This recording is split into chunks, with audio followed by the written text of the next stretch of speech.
Induk Organisasi Golf Indonesia PBPGI tidak main-main dalam menatap SEA Games 2023. Target juara umum dicanangkan dengan minimal 2 medali emas dari 4 nomor pertandingan.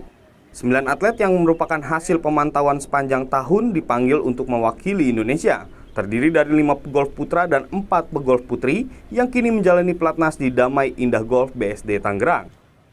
1 dari 2 emas diharapkan hadir dari sektor tunggal putra, di mana Amadius Christian Susanto yang berkompetisi di Amerika menjadi unggulan di samping Jonathan Hartono dan Raihan Abdul Latif yang berpotensi memberi kejutan. Sementara 1 emas lainnya berpeluang datang dari beregu putri, Holly Victoria Halim dan kawan-kawan. Selain berlatih intensif, PBPGI juga menggunakan jasa psikolog atlet. Kehadiran psikolog ini diharapkan mampu memantapkan mental para pegolf agar mampu mengeluarkan kemampuan maksimal. Pengalaman selama ini ya, waktu pertandingan Asia Pasifik terakhir, kita bisa dapat nomor 3. Nomor 1-nya Jepang yang tidak ikut di SEA Games kan. Kemudian ya lawan paling berat mungkin Thailand, Filipina. Tapi buat saat ini kita seimbang lah sama Thailand.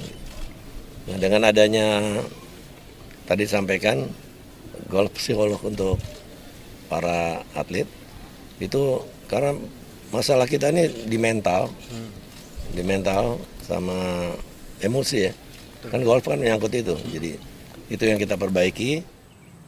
Rencananya tim golf Indonesia akan bertolak menuju Kamboja pada 2 Mei. Hingga hari keberangkatan, pegolf akan terus berlatih di pelatnas. Anggan Rizky, Kompas TV Tangerang, Banten.